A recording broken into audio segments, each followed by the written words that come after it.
Warning, incoming game over. Warning, incoming game over.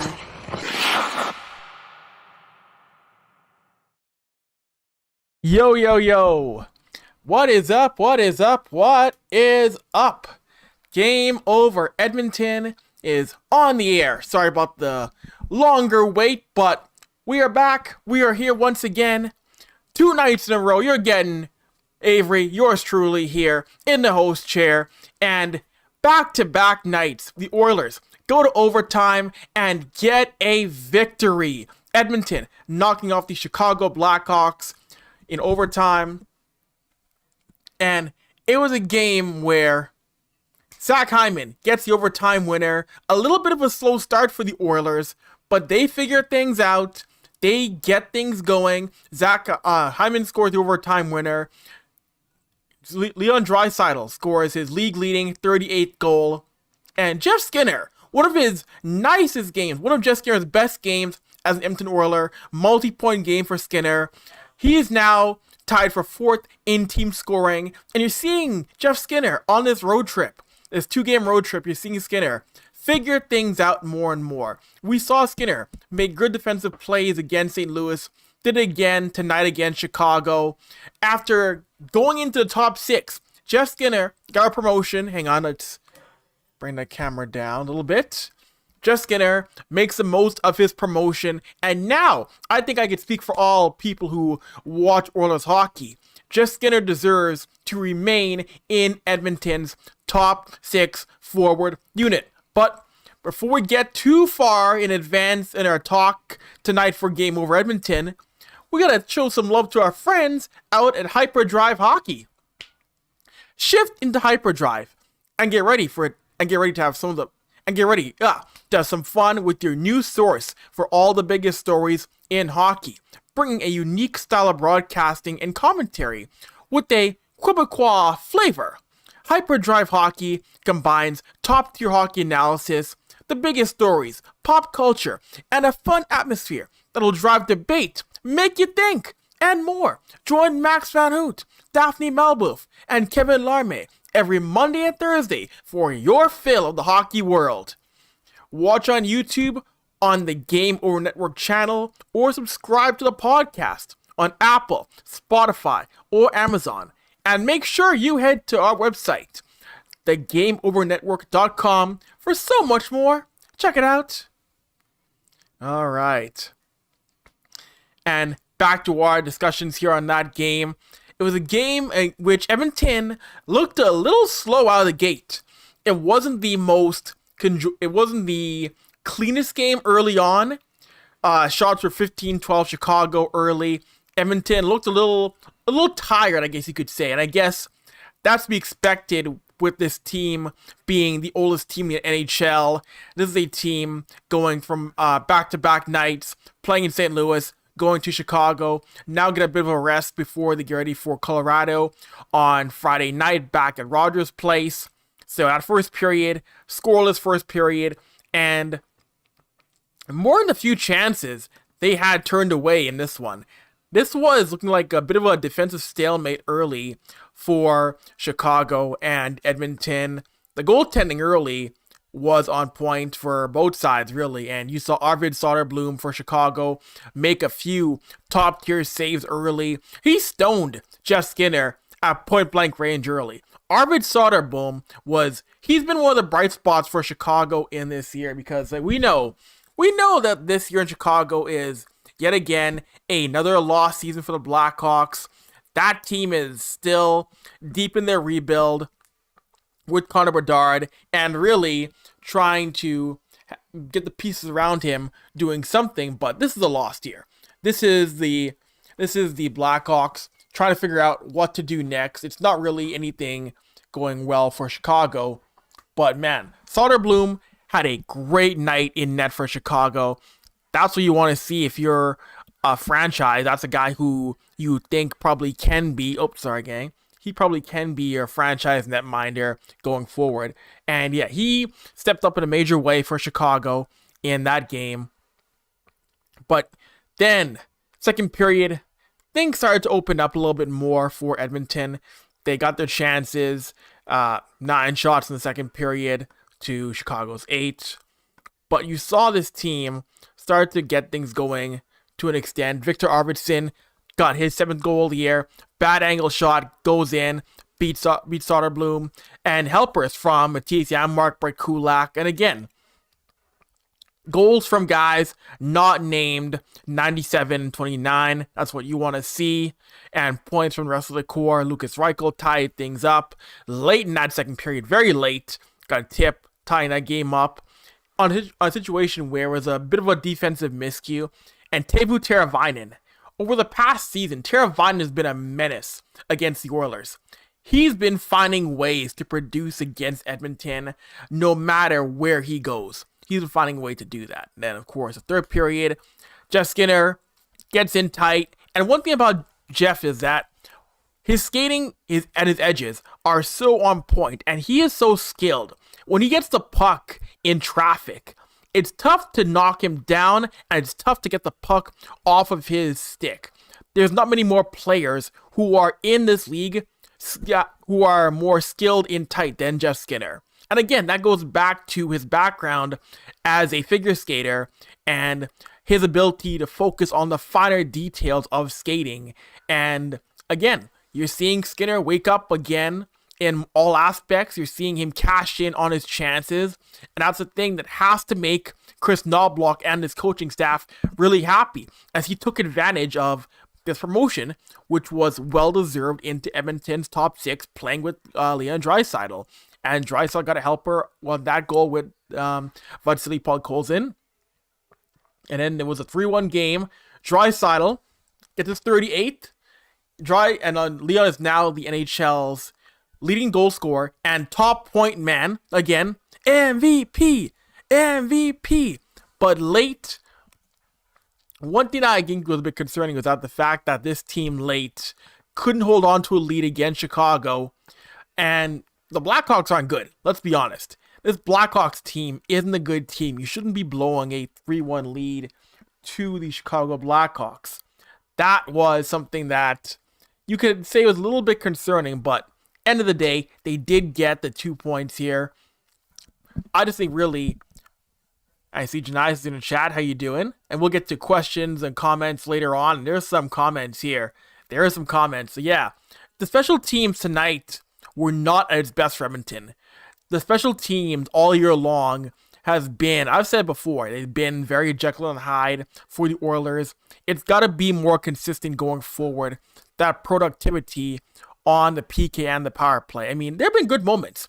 We're seeing the power play get back into the top 10 of the NHL, but it's still not as consistent as what it was last year and in the past. So, again, that's a thing for Chris Knobloch, Paul Coffey, Mark Stewart to go through and work on cleaning up as the year continues. So, it's going to be a major thing.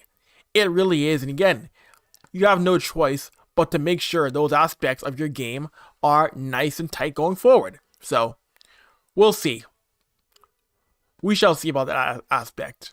And going forward, and we'll get into this more in the second segment, but defensively, not a good game for guys like John Klingberg. And I know, we talk about giving him time, but defensively, not the best game for guys like Klingberg, Emerson, Nurse. More things have to be cleaned up there, but again, they figured things out later on, but early on, not a good effort for guys like John Klingberg. Wasn't the best, but you know what's always the best? You know what always steps up? Patreon. Looking for ways to help an upstart media company employing over 30 young journalists and analysts across Canada? If you have a few spare bucks kicking around, you can head to our Patreon page at patreon.com/thegameovernetwork. There, you'll find multiple tiers featuring different rewards and goodies for helping us grow. There's extra access, exclusive looks behind the scenes, Discord benefits, merchandise discounts, opportunities to give us feedback, and you can join us for special shows live. Yes, that's right, where you can interact with hosts as we launch more ways to improve your experience. And you know what? If you don't have a few bucks, that's okay. We got a free tier available, so you don't miss out. We want to make sure you still have fun as well too on a free tier. So, if you really want to help us out, make sure to click the link and subscribe on YouTube. Rate us 5 stars on your favorite podcast app and share our work on social media. So, head to patreon.com/the Game Over Network for some tantalizing goodies. All right. Second period, all. Second period time, and we're going to get into post-game comments from the coaching staff and players. We'll see who is ready post-game. Okay. I think we're a little bit delayed here for uploading the post-game content. Usually we got some. Okay, here we go. Now we got post-game audio. So we got some post-game stuff. All right, we got video and audio from one Mr. Jeff Skinner. So we'll go to Jeff Skinner right now. Get his thoughts after a very, very strong performance. Oh. All right, y'all, one sec. No technical issues here. Just trying to make sure everything is sorted and right. Okay. Can we sort that out? Oh. Yeah, that's the one thing about us being, in large part, the one person show here at Game Over Network for a lot of our shows. You know, we're going on our own, but you know what? Hey, it happens. We'll figure it out. So, okay, do we have? No, we have Skinner. All right, there we go. Now we got Jeff Skinner, and we also have head coach Chris Knobloch. So we'll take you there right now. There we go. Jeff, your group survives a late push, back-to-back nights really, but especially tonight. What can you say about the way that you persisted? Yeah, I thought, I think first of all, Pix was unreal for us. He made some real big saves. Early in the game, too, I think he made some real good saves. But yeah, just sticking with it. Obviously, the PP gets one at the end there for us, and we get the 2 points is what we're after. But yeah, it's one of those games where we had to grind it out. You were up with Leon Draisaitl. What did you think of how your line performed tonight? Oh, it was pretty good. I think he's an easy guy to play with. He wins a lot of battles, makes a lot of great plays. I missed one there in the first. I think he kind of set me up on the wide open net there, but I thought Podsy played great too. He's really disruptive on the forecheck. Makes a lot of sort of plays that go unnoticed, I feel like. But yeah, I felt pretty good with those guys. Back-to-back games are always tough. Back-to-back overtime games are even tougher. What does it say about the team that you were able to pull this one out tonight after they caught up? Yeah, it's a good challenge. I think you kind of try and lean on different guys in different moments. Obviously, had some timely plays by guys, picks, obviously. So I think when you get everyone contributing like that, it sort of lightens the load a little bit. But yeah, it's always challenging back-to-back games on the road, and it's nice to get the win. Can you talk about the pass you got from Leon and what you did with it for your goal? Yeah, I just it's nice vision by him. Obviously, I'm coming through there, and there's not much time to get it on my stick in the slot there. He finds me at the right time, and but I just try to go pull it to my backhand and try and find a hole. Kind of squeaked under his glove, I think. And then you fed him. Yeah, again, I think one of those plays where Podsy really disruptive on the forecheck. I think caused a lot of pressure. We were able to create a turnover, and then obviously I just kind of poked it to him. He did the rest. So yeah, it's always nice to contribute. Jeff, what is it about your skill set that makes you so dangerous right out in front of the net? I don't know. I mean, I think it's kind of been part of my game for a while. I think you try and work on little things in tight, and any situation you get. I think I'm still working. Obviously, early in the first period, I had a chance there and would have liked to capitalize. But I don't know. I think it's just one of those things where it's part of my game. I try and improve it as many times as I can. All right. Jeff Skinner, and that trio of that trio of Jeff, the Podkolzin, group survives a late push, back-to-back nights, really, but especially tonight. Podkolzin, Skinner, Draisaitl, really strong effort in every aspect. Like Jeff said, forcing turnovers, getting chances in tight. This team was third on the night in Corsi 4 among the Oiler forward lines, and now we have head coach Chris Knobloch.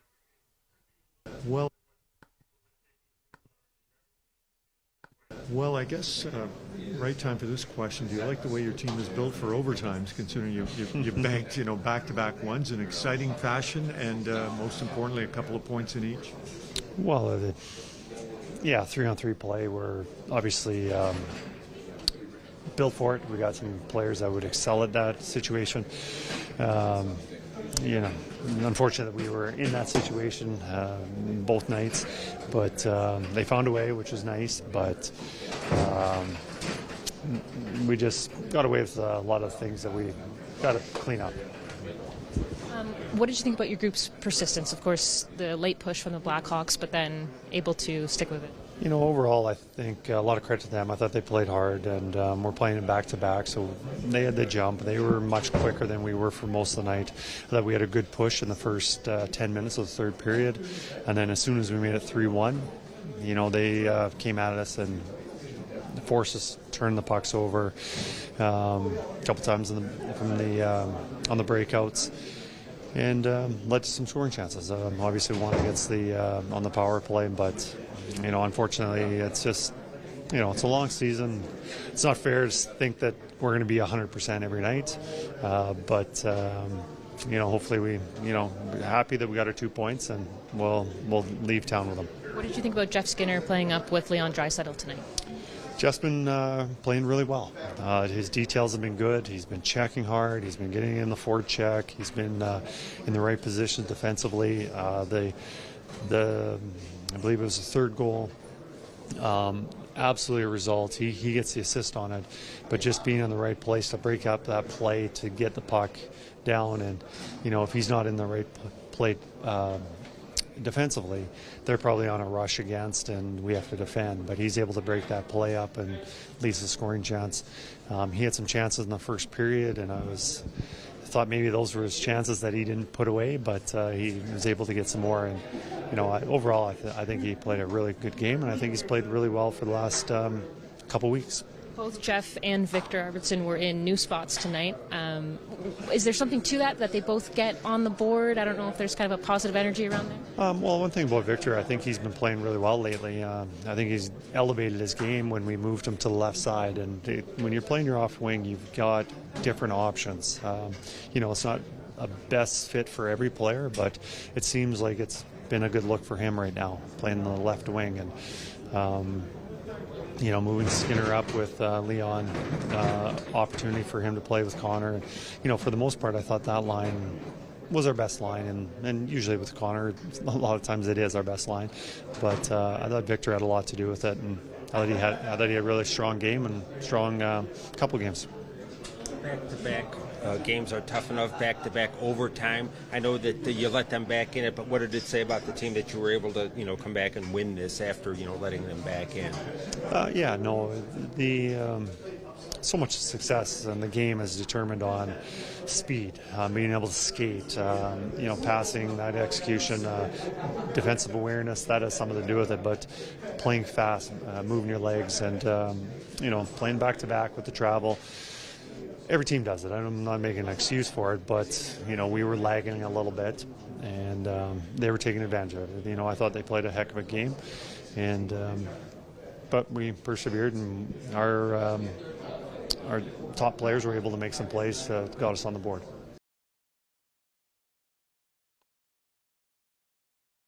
All right. So there is Jeff Skinner and Oilers head coach Chris Knobloch after Edmonton's second game in a row in which they win via overtime. And Edmonton now is tied for Philadelphia with the most overtime wins in the 24-25 season. Edmonton went again to the extra session. Even though you don't want to go to overtime, Edmonton continues to find a way to win in the extra session, in the 3-on-3 session. And again, This comes from, the game winner comes from taking advantage of a Chicago penalty. Zach Hyman in front because, of course, Zach Hyman's in front, getting his stick down, scores on the power play. And we talked about guys like Jeff Skinner's game waking up, Zach Hyman's game again waking up, Zach going to the front of the net, getting his chances, and doing what he does best, in which he scored the bulk of his goals last year from 5 feet or less as a former 50 goal man last season. You're seeing Zach do what he does again. And Skinner and Hyman, Zach might not be a 50 goal guy again, but he's certainly on pace to be a 30 goal man, possibly 35. You're seeing him get hot at the right time. Like, Zach getting hot at the right time is what this Oilers team needs. And you look at Jeff Skinner as well.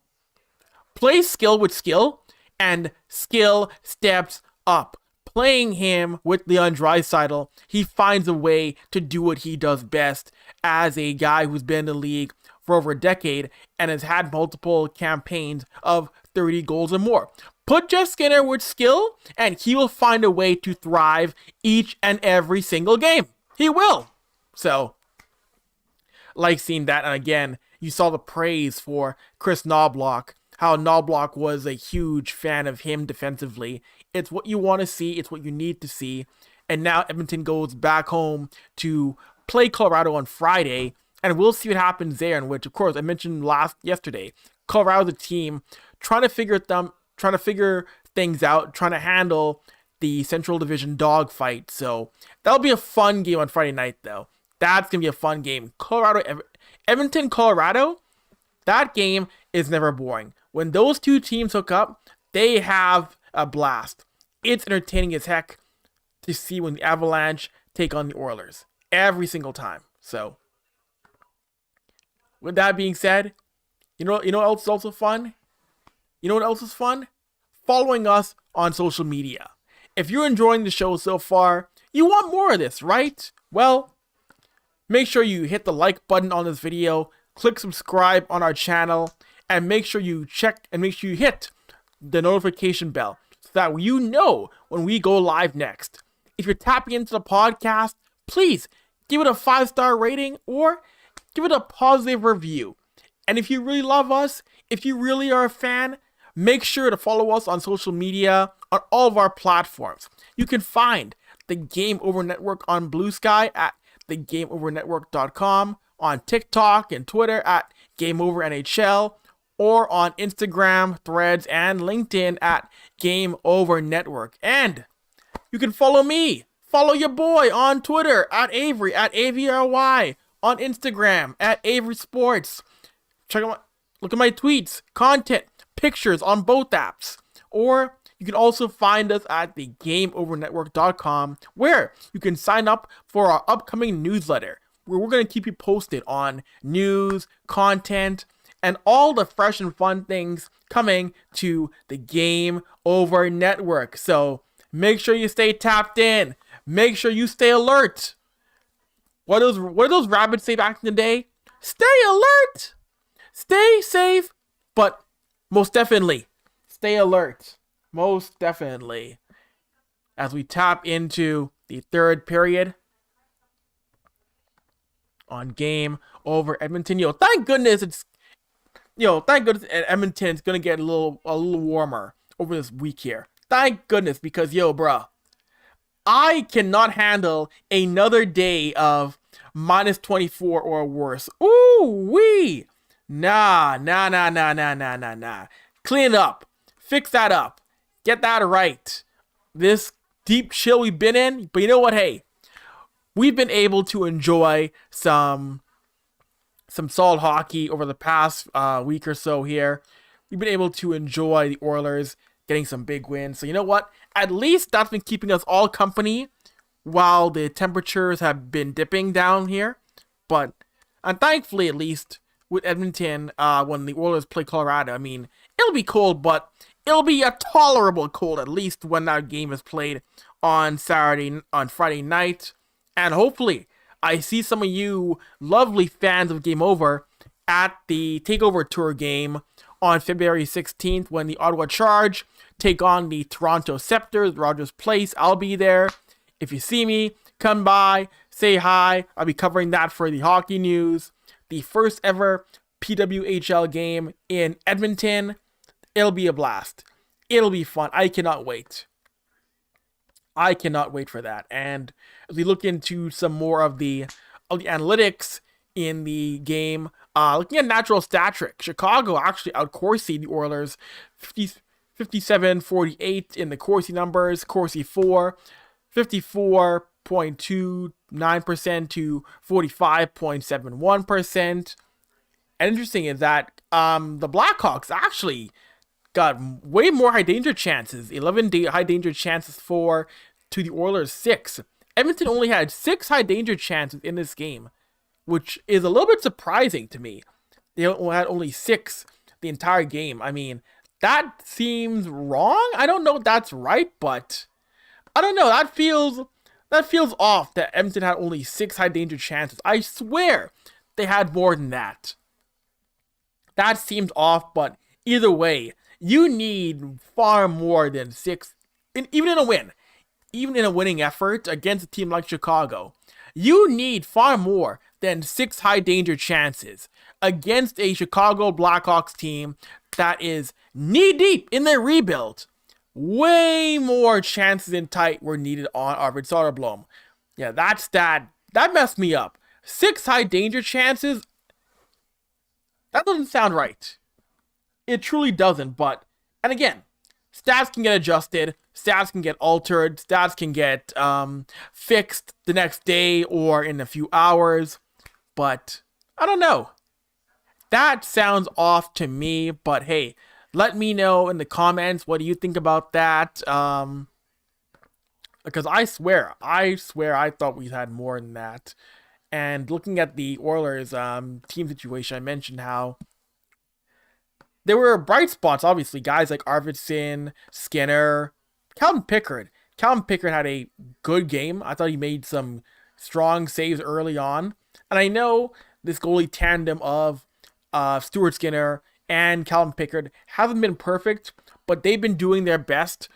But I don't know what the plan is in terms of goaltending. I mean, it'll be nice to get a Kirill Vejmelka from Utah, but I don't see Utah dealing him. I don't see Utah dealing him to Edmonton. So, and it does sound like this Oilers team wants to stay pat in net going into the playoff run. It sounds like from many different areas that the playoff goalie tandem will be Stuart Skinner and Calvin Pickard going forward. So, take that as you may. I don't think anything's going to change unless there is a drastic drop-off from both Skinner and Pickard. I think that would be the only way this team gets aggressive when it comes to the goaltending. But what they need, I do think, is another finisher.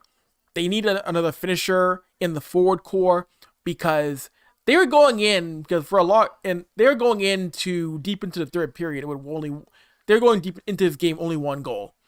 They were stymied in large part for a good chunk of this game at only 1 goal. Against Chicago, that's not good. And they were missing quality chances. So adding another finisher to the forward core, I think, is the bigger need than Edmonton trying to get a third, fourth line grinder or talking about, physicality, size. No, you need a guy who can go in and finish the play more against teams like Chicago, and especially against teams you might be facing come playoff time, like Vegas, like in LA, like a Winnipeg, like a Minnesota, or a Dallas. So that is my take on that. Let me know how you feel about that one.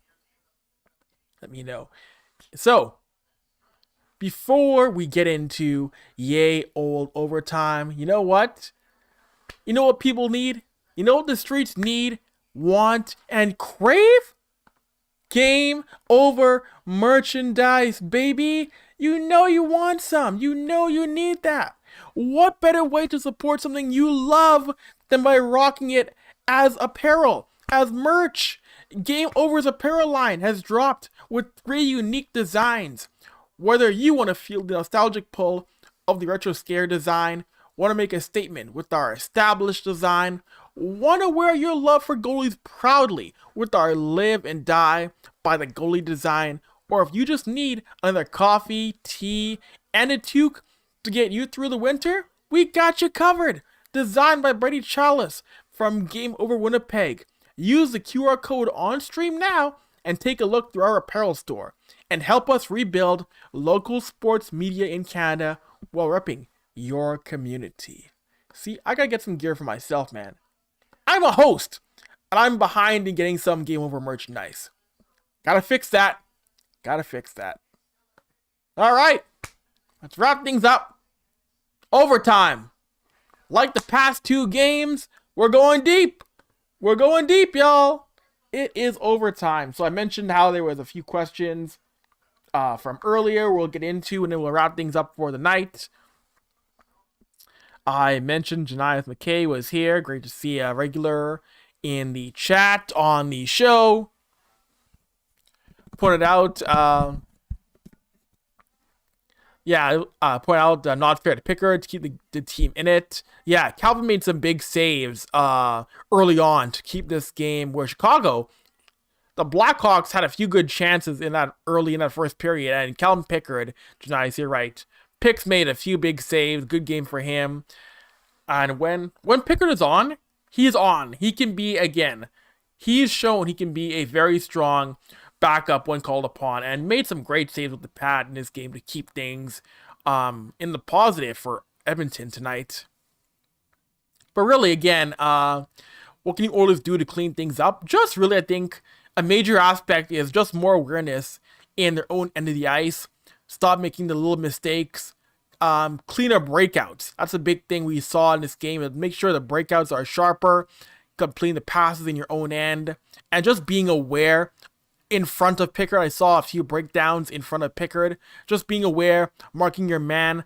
Those are the big things I feel like you can clean up. You have to clean up against the game, against the Avalanche come this weekend, which is going to be a major thing because Nate McKinnon, Cale Makar, they'll make you pay every single time. You know they will. Truly. Anyways, that's it. That's all. Game over. Edmonton is over for the night. And this is my last show before the Four Nations break. So y'all will see me again in a few weeks after the Four Nations break, after hopefully a Team Canada win. So anyways, enjoy Edmonton, Colorado on Friday, and we will talk to you all then as a company for Game Over Edmonton. Anyways, I'm Avry. I'm out. Thank you all for tapping in. You could have been anywhere else in the world, but you chose to spend your night with me. I'm humbled. Anyways, talk soon. Have fun. And keep warm, because right now, it's still a little bit chilly. Good night.